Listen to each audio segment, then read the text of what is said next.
Thumbnail দেখে তোমরা বুঝতেই পেরেছো আমাদের আলোচনার টপিক হলো আর কে নারায়ণের লেখা অ্যান অ্যাস্ট্রোলজার্স ডে। এই গল্পটি আর কে নারায়ণ, তিনি ছিলেন একজন ছোট গল্পের সিদ্ধ দক্ষ রূপকার। ইনি জন্মগ্রহণ করেছিলেন 10ই অক্টোবর 1906 সালে এবং মৃত্যুবরণ করেন 13ই মে 2001 সালে।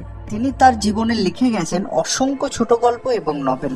দ্য গাইড নভেলের জন্য তাকে সাহিত্য একাডেমি অ্যাওয়ার্ড দেওয়া হয় এবং তিনি পদ্মভূষণ অ্যাওয়ার্ডও পেয়েছিলেন।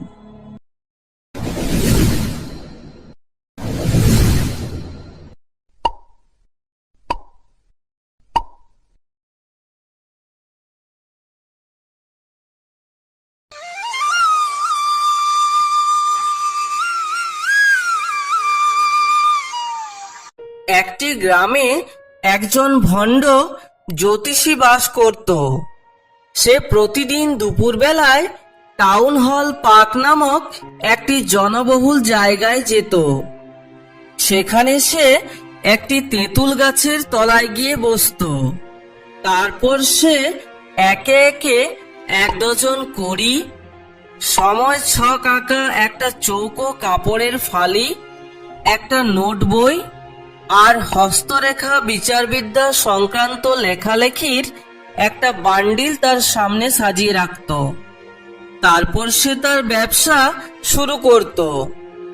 সেই জ্যোতিষীর কপালটি পবিত্র ভস্য এবং সিঁদুর দ্বারা সজ্জিত থাকত, আর তার চোখ দুটি ক্রমাগত খদ্দেরদের খোঁজ করতে থাকত। খদ্দেরদের নিজের দিকে আকর্ষণ করার জন্য সে মাথায় একটি গেরুয়া রঙের পাগড়ি পরত। তার চোখে একটি অদ্ভুত চমক ছিল, যেটির দ্বারা খদ্দেররা তার দিকে আকর্ষিত হয়ে আসতে বাধ্য হতো। সে যেখানে বসত সেই জায়গাটি ছিল খুবই উল্লেখযোগ্য। সেই সরু রাস্তায় সকাল থেকে রাত পর্যন্ত অনবরত একটা উত্তাল ভিড় যাতায়াত করত। সেখানে বিভিন্ন ধরনের বিক্রেতারাও তাদের দোকান খুলে বসত, যেমন ওষুধ বিক্রেতা, জাদুকর, সস্তা কাপড়ের নিলামদার, লোহা ও অন্যান্য ধাতু নির্মিত চোরাই জিনিসপত্রের দোকান, আর একজন চীনাবাদাম বিক্রেতা। এই চীনাবাদাম বিক্রেতাটি ছিল সব থেকে মুখর। সে প্রতিদিন নিজের পণ্যদ্রব্যগুলির নানান শৌখিন নামকরণ করত। যেমন একদিন ডাকত, এই Bombay ice cream, Bombay ice cream, Bombay ice cream. পরের দিন বলতো, এই Delhi almond, Delhi almond, Delhi almond. তৃতীয় দিনে বলতো, এই রাজাস ডেলিকেসি, রাজাস ডেলিকেসি, রাজাস ডেলিকেসি। বাজারের যেখানে জ্যোতিষীটি বসত সেই জায়গাটিতে পৌরসভার আলোর কোনো সুবিধাই ছিল না। সুতরাং বিভিন্ন বিক্রেতাদের কাছে তাদের নিজস্ব আলো ছিল। জ্যোতিষীটির কিন্তু নিজস্ব কোনো আলো ছিল না।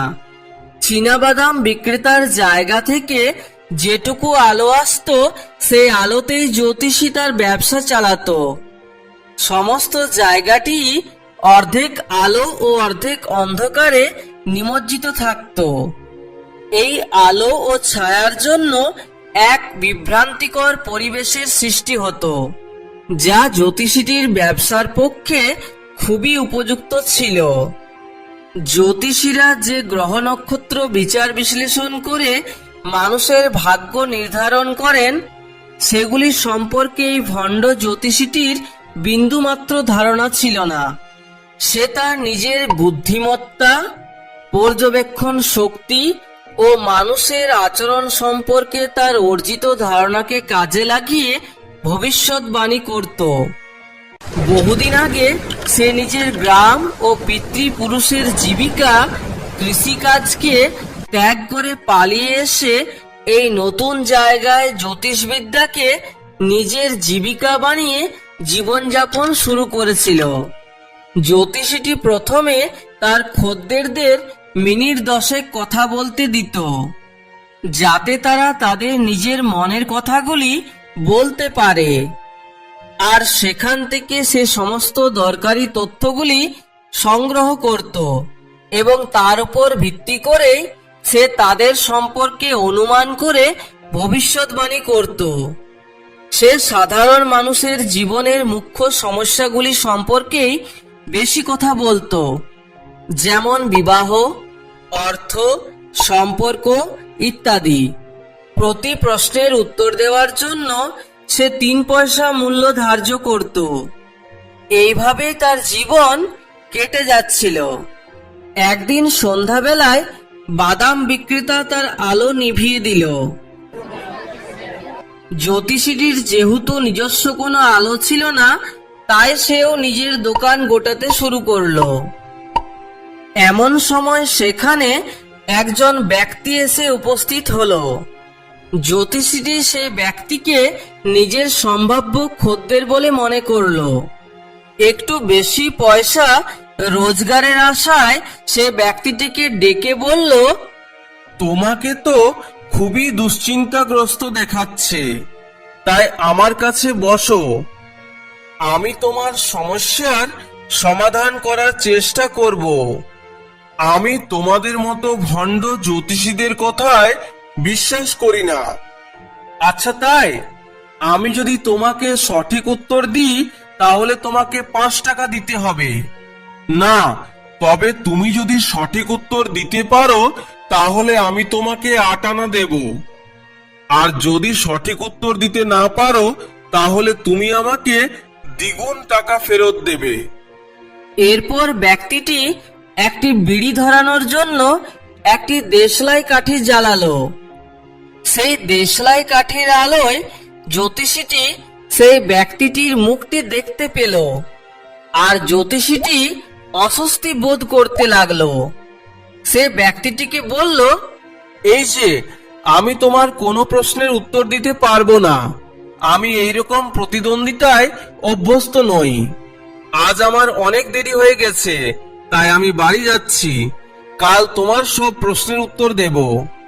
এটি শুনে সেই ব্যক্তিটি রেগে গিয়ে জ্যোতিষীটিকে বললেন, চ্যালেঞ্জ মানে চ্যালেঞ্জ, আমি ওসব কথা শুনবো না।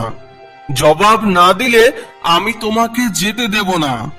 আমার প্রশ্নের উত্তর দাও আর বাড়ি চলে যাও। জ্যোতিষীটি প্রচন্ড ভয় পেয়ে গেল আর ভয়ে ভয়ে বলল, ঠিক আছে, আমি বলবো, কিন্তু আমি যা বলবো তা বিশ্বাসযোগ্য বলে মনে হলে তুমি আমাকে 1 টাকা দেবে, নয়তো আমি কোনো মতেই আমার মুখ খুলবো না। আচ্ছা ঠিক আছে, তুমি আমার প্রশ্নের সঠিক উত্তর দিলে আমি তোমাকে 1 টাকাই দেব। শোনো তাহলে, তোমার নাম হলো গুরু নায়ক। বহু বছর আগে একজন ব্যক্তি তোমার বুকে ছুরি মেরে হত্যা করার চেষ্টা করেছিল, আর তোমাকে মৃত ভেবে একটি কুয়োতে ফেলে দিয়ে চলে গিয়েছিল। কি আমি ঠিক বলছি তো? এই কথা শুনে লোকটি বেশ অবাক হয়ে বলল, হ্যাঁ, একদম ঠিক বলেছ। সেদিন আমার মরে যাওয়ারই কথা ছিল। ভাগ্যিস কিছু পথ চলতি লোক কুয়োর ভিতর উঁকি মারার সময় আমাকে দেখতে পেয়েছিল। ওরাই আমার জীবন বাঁচিয়েছিল। আচ্ছা, এখন বলো, সেই ব্যক্তি যে আমাকে মারার চেষ্টা করেছিল ওকে আমি কখন এবং কোথায় পাবো? পরলোকে। সে 4 মাস আগে দূরের এক শহরে লরির নিচে এসে চাপা পড়ে মারা গেছে। এখন আমি যা বলছি মন দিয়ে শোনো। এই শহর থেকে তোমার গ্রাম উত্তর দিকে 2 দিনের যাত্রা। তাই এখান থেকে যত শীঘ্র সম্ভব ট্রেন ধরে বাড়ি ফিরে যাও, নয়তো তোমার জীবনে আবার বিপদ আসবে। কখনো আর দক্ষিণ মুখে যাত্রা করো না, তাহলে তুমি 100 বছর বাঁচবে। আমি ওকে এত বছর ধরে খুঁজে বেড়াচ্ছিলাম। এখন এটা শুনে আমি খুবই খুশি হলাম যে গাড়িতে চাপা পড়ে সে মারা গেছে। এটা বলার পর সেই ব্যক্তি জ্যোতিষীটিকে তার প্রাপ্য টাকা দিয়ে সেখান থেকে চলে গেল। সময়টা তখন প্রায় মাঝরাত। জ্যোতিষীটি তার জিনিসপত্র গুছিয়ে বাড়ি ফিরে এলো। জ্যোতিষীটির স্ত্রী বলল, আজকে এত দেরি হলো যে আসতে? জ্যোতিষীটি উপার্জিত পয়সা কড়িগুলি তার স্ত্রীর হাতে দিয়ে বলল, গুনে দেখো তো কত আছে। একটাই লোক সব দিয়েছে। তার স্ত্রী এতগুলো পয়সা পেয়ে খুব খুশি হয়ে বলল, এখানে 12.5 আনা আছে। কাল আমি খানিকটা তালের গুড় আর কিছু নারকেল কিনে আনবো। বাচ্চাটা কদিন ধরে মিষ্টি খেতে চাইছে, আমি ওর জন্য দারুণ কিছু বানাবো। শুয়োরটা আমাকে ঠকিয়েছে। ও আমাকে 1 টাকা দেবে বলে কথা দিয়েছিল। কি ব্যাপার, তোমাকে খুবই চিন্তিত দেখাচ্ছে। কিছু না।